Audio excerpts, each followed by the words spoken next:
जब कंस मारा गया तो उसके ससुर को बहुत दुख हुआ।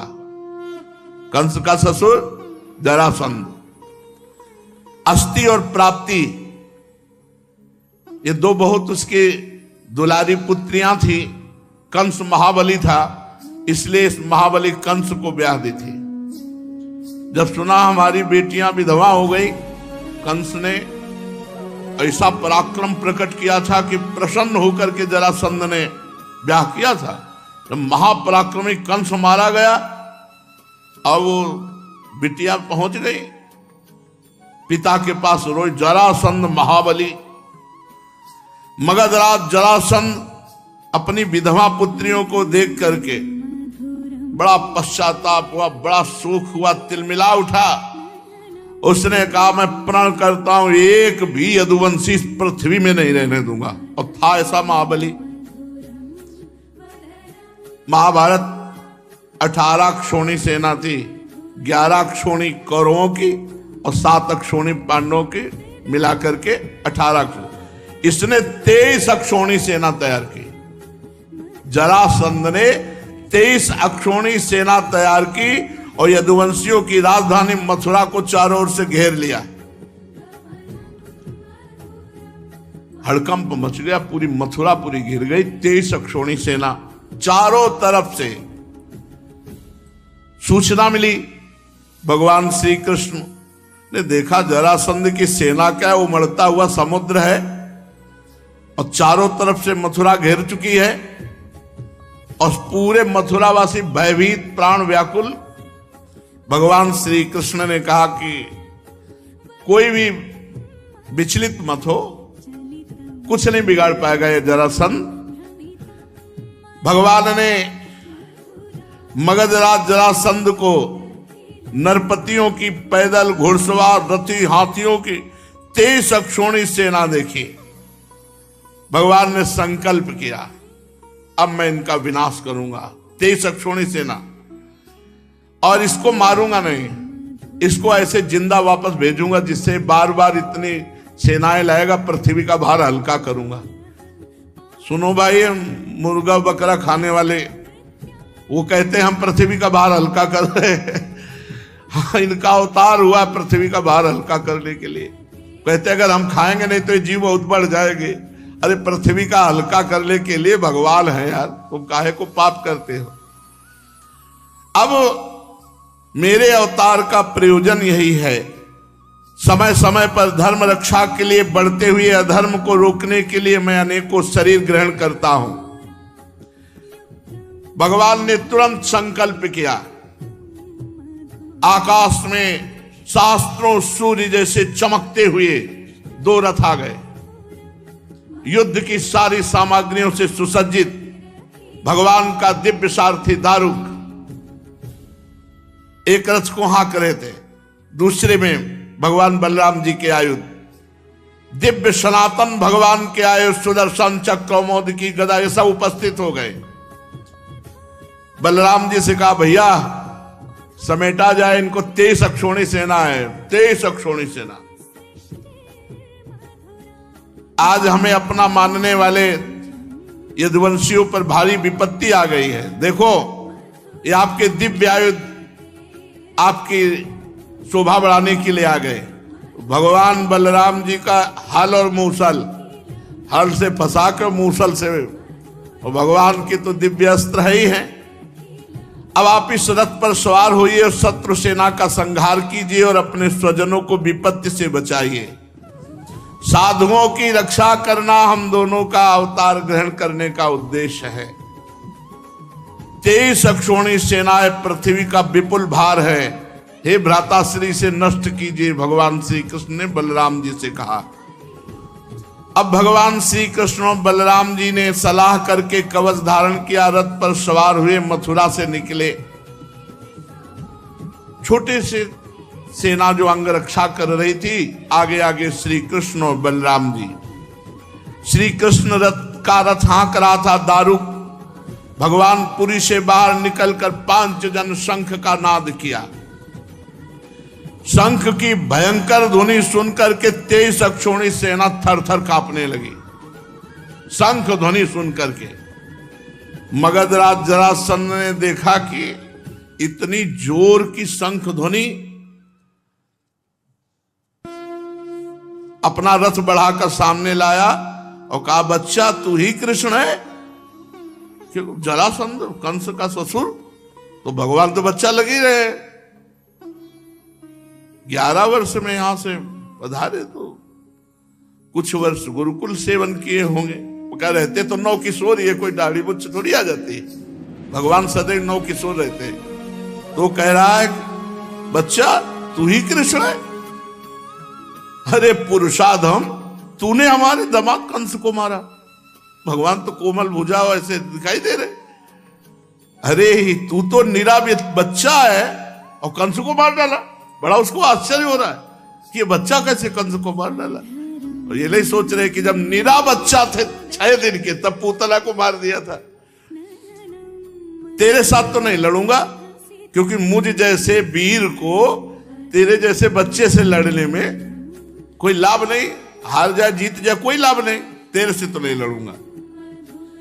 या तू इतने दिनों तक छिपता फिरता रहा, तूने कैसे कंस को मार डाला? उसको बड़ा आश्चर्य हो रहा है कि ये बच्चा कंस को कैसे मार सकता है। लेकिन तू अपने मामा का हत्यारा है, फिर भी मैं तेरे साथ नहीं लड़ूंगा। तू बच्चा है, जा भाग जा मेरे सामने से। ऐसे जरासंध बोल रहा है, बड़ा अभिमानी है। हाँ, थोड़ा यदि बलराम चाहे तो लड़ सकते हैं। बलराम तुम्हारी श्रद्धा है मर करके स्वर्ग जाने की।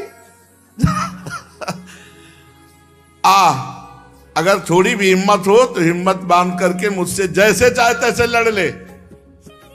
और ये नहीं समझ रहे कि पूरा अनंत ब्रह्मांड इन्हीं के फड़ पे है। शेषावतार भगवान बलराम जी, मैं अभी अपने बाणों से छिन्न भिन्न करके तुझे स्वर्ग पहुंचा देता हूं। भगवान श्री कृष्ण ने कहा, मगधराज तुम सूरवीर हो। सूरवीर तो ऐसे नहीं होते। सूरवीर तो युद्ध करते हैं, डींग नहीं हाँकते। तुम अपने बौलर और परुष का तो बहुत बड़ा घमंड रखते हो। चाहूं तो तेरी अभी मृत्यु कर सकता हूं, लेकिन मारूंगा नहीं तुझे। भगवान श्री कृष्ण ने कहा, तू ऐसे बक रहा है जैसे मरने वाला सन्निपात में बकता है। बक ले। हमारे जैसे वीर तेरे जैसे डींग हाँकने वालों की बात नहीं सुनते। परीक्षित, जैसे वायु बादलों से सूर्य को और धुएं आग को ढक लेती है, ऐसे ही भगवान श्री कृष्ण को चारों तरफ से मगधराज की सेना ने घेर लिया और बाणों की वर्षा कर दी चारों तरफ से। यहां तक कि भगवान का रथ सारथी कुछ नहीं दिखाई दे रहा, आधा धुंध, चारों तरफ से बाण चल रहे। अब जो अटारियों पर चढ़े हुए मथुरावासी देख रहे, सब हाहाकार मच गया कि अभी तो प्रारंभ ही हुआ युद्ध। भगवान का, बलराम जी का और श्री कृष्ण का सब रथ और सब ढक गया बाणों से।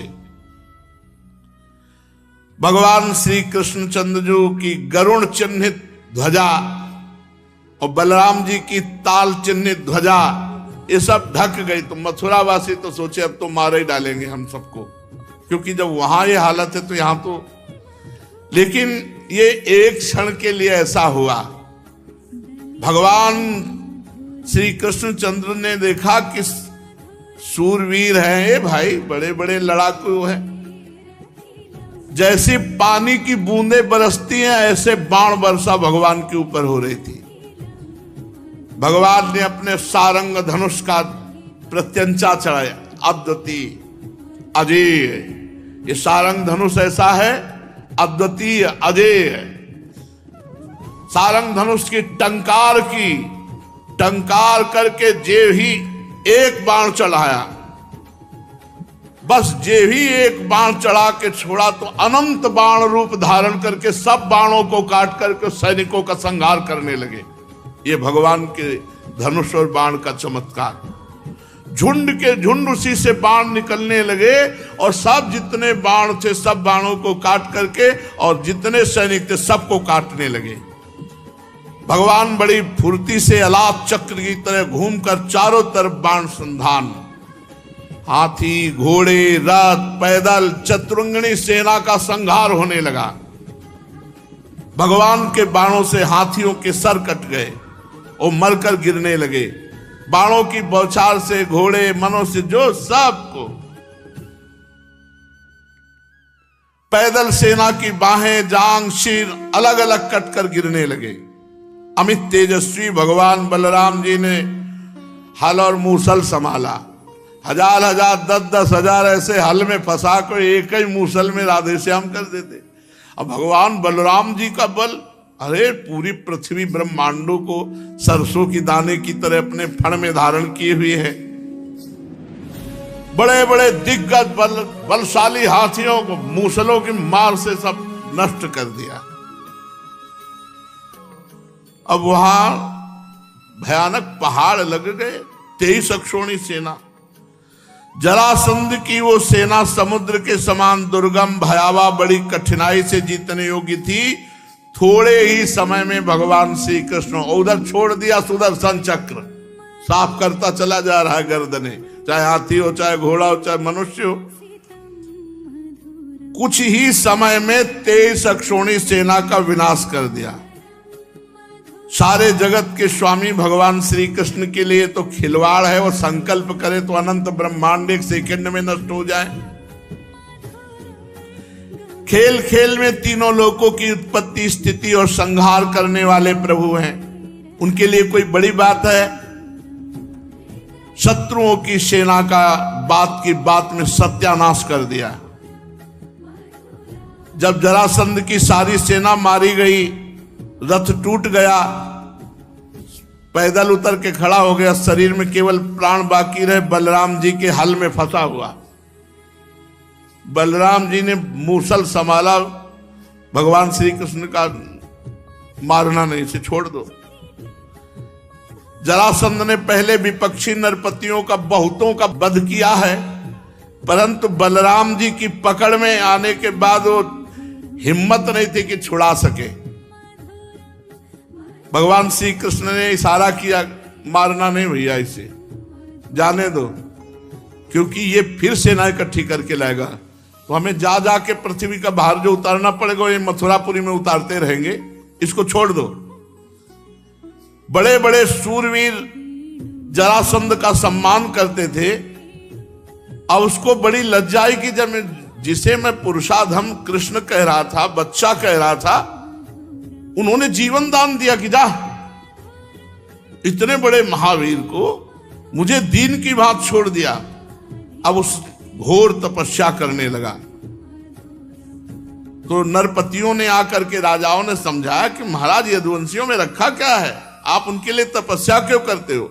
अभी तो हम लोग हैं ना, चलो फिर युद्ध किया जाए और इस बार जरूर विजय प्राप्त होगी। तुम्हें तपस्या में समय नष्ट नहीं करना चाहिए। उस समय मगधराज जरासंध की सारी सेना मारी जा चुकी थी। बलराम जी ने उपेक्षा पूर्वक उसे छोड़ दिया था।